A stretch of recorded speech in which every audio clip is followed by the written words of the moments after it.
at the other end, cellular electronics, with sensors that are running down the sleeve. Because he develops devices to track people and collect data, a thought popped into Heather's head during the 15-minute waiting period after he got his shot. Well, how do you know they didn't microchip you? And that set off a very interesting chain of internal events. I mean, which concluded, of course, that it was robustly impossible for a number of reasons. In reality, an RFID chip is a passive device, used for identification purposes like inventory. They're also what's used to microchip pets. A scanner needs to be within a couple feet to read its minuscule amount of data. You can't track the live location of a lost pet even when it's microchipped, for this same reason. But if it's picked up by a shelter, a vet can hold a scanner over the animal to identify it. Debunked conspiracies have long claimed that RFID chips in everything from your tires to your bra are tracking us. It's not a very good tracking device if I have to stand right next to you to retrieve information from what's actually being located. Although tracking chips aren't possible in the COVID vaccine, the misinformation campaign found traction in part because medical injustices have happened in our country's not too distant past.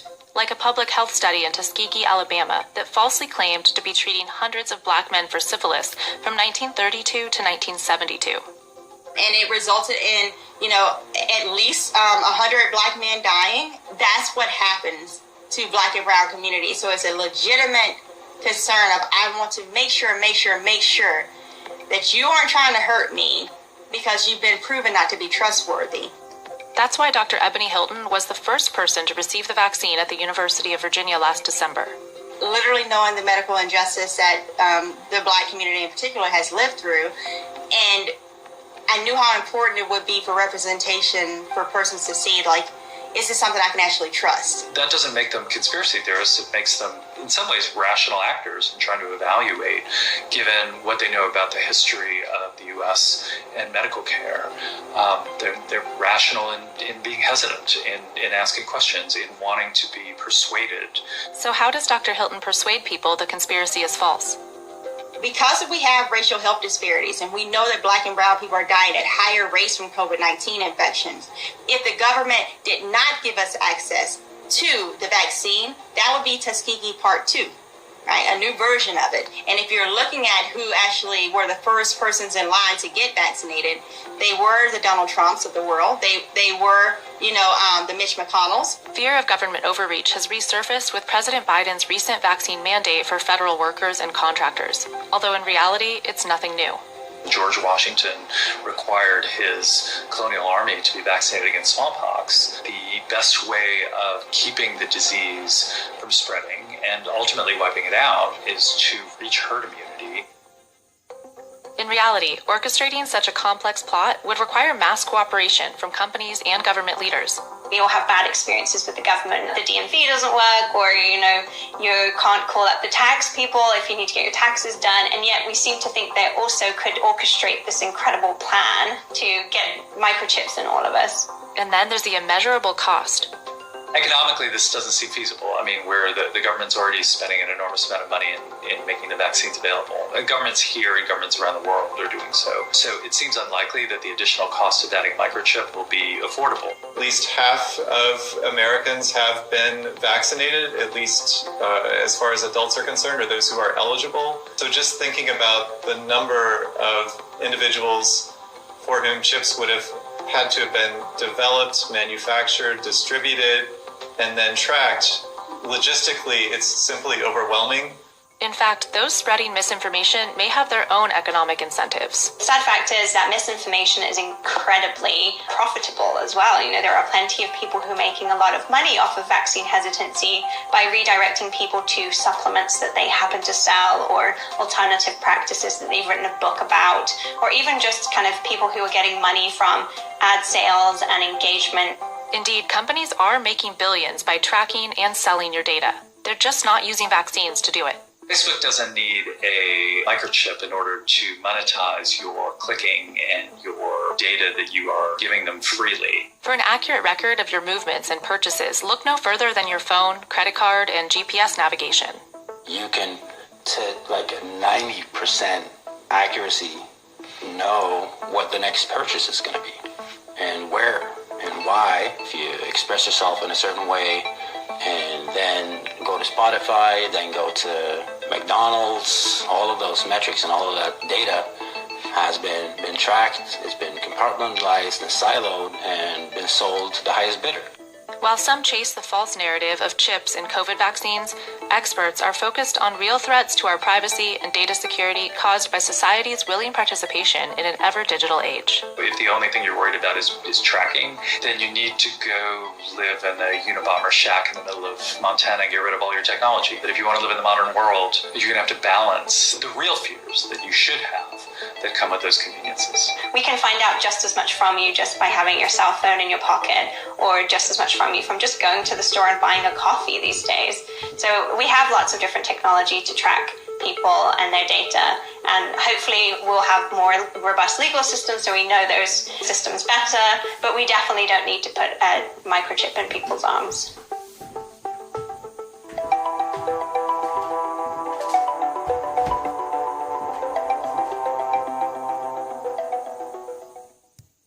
Lebanese citizens, has it caused them to seek employment outside of Lebanon and then remit or send money back home to their families in Lebanon?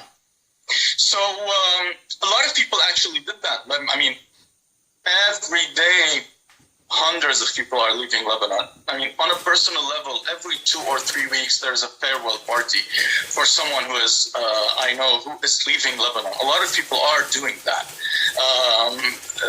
Add to that the fact that Lebanese have a very big diaspora. So even before that, given what I explained earlier, it's part of our culture to leave the country and work somewhere else.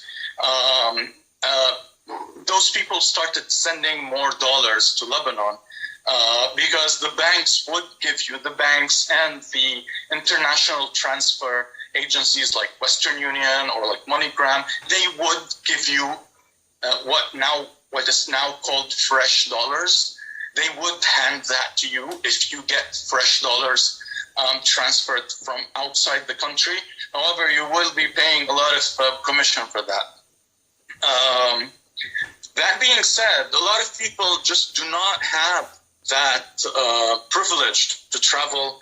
The Lebanese people, if I dare say, are spoiled. You know, the Lebanese youth will not be excited to do a lot of jobs that people from many different cultures would do. You know, you wouldn't see a Lebanese young guy going to travel to work on a gas station. You know, that's not part of our culture, unfortunately, which means we have very high rates of employment. And the people who actually end up leaving the country are people who get really good job offers.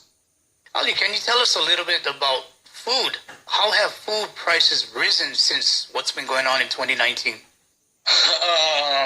Drastically. I mean, food prices have risen drastically. The way the government dealt with it is that at first, as 90% of our food is imported. You know, Lebanon is not a producing country. So everything is naturally imported in dollars, in hard currency. And that is reflected in the real market value of the dollar, which is pretty high. So right now, the minimum wage is worth less than $30. It's probably the lowest or one of the lowest in the world in dollar values. No one trusts them right now. I don't know if we have enough fuel in the country to run for 2 days. I don't know if we have reserves. A lot of people are starting to speculate that Lebanon is said to have, I don't know the number, but I don't know how many tons of gold as reserves. A lot of rumors had been out that the central bank is already touching the reserves. And, you know, that's a really bad thing to do. They claim that they're not, but who the heck believes them right now? No, I don't believe anything they say. Today I posted something on Facebook telling, the government, you don't want to be part of the solution, at least be transparent. Let us know where we're heading. let us know how big of a hole you have dug us into. Let us know how much electricity we still have. Let us know how much medicine we still have. No, blank, no explanation. We don't know what's going on. And again, those are all signs of malpractice. Those are all signs of malicious acts. Had it been a genuine collapse, had it been like bad decisions that got us here, any government would go ahead and say, we took those bad decisions. But it's not bad decisions that got us here. It's corruption. I told you that six people run Lebanon. Every one of them is a billionaire. Wow, what a coincidence, right? And almost every one of them, I've recently been checking their biographies. One of them was a school teacher. Billionaire school teacher. He runs the country. He's a billionaire now. He used to be a school teacher. Our Speaker of Parliament has been in the Parliament, and we are a democratic country, right? We're not really, but our Speaker of Parliament, one of the richest people in Lebanon, has been Speaker of Parliament for more than 25 or 30 years now. Is it weird to think that that's not normal? That's not normal. That's not democracy. That's not how democracy works. And it exemplifies the essence of the problem in Lebanon. I was voting, I was standing in line. It was one of the very first times. So Lebanese people only get to vote for their members of parliament. We don't get to vote for government. We don't get to vote for president. And it was the first time where we actually had truly independent alternative options. Because for the past few years, people were getting more aware. A lot of civil society action have been going on. So I was going to vote for those fresh faces who I know. Some of them are people I know. I wanted to go vote for them. And in front of me was a guy, a middle-aged man. And I heard him say that, I'm going to translate.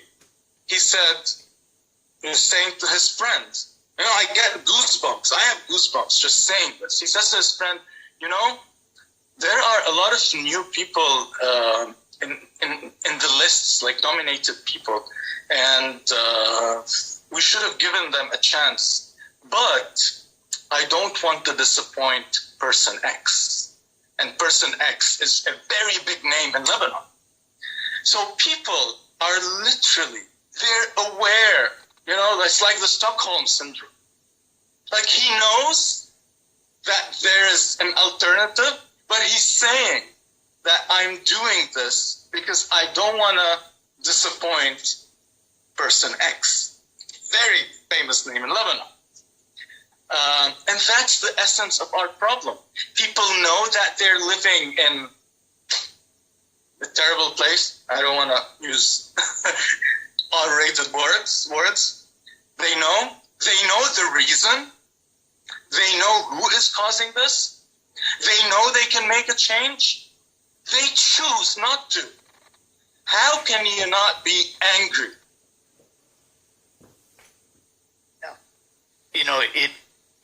It pains me and it concerns me. It's like how you said you're sad and you're angry at the same time. So I get it. I understand. And I thank you for sharing this with us. So, Ali Shahadi, I thank you for sharing your stories with us, your experiences. I know things are difficult there. I hope we can do this again soon, and hopefully it'll be at a better time for you. I hope so. Unfortunately, better times are not news material. All right. Thanks again, Ali. Really do appreciate it. Thank you for this opportunity.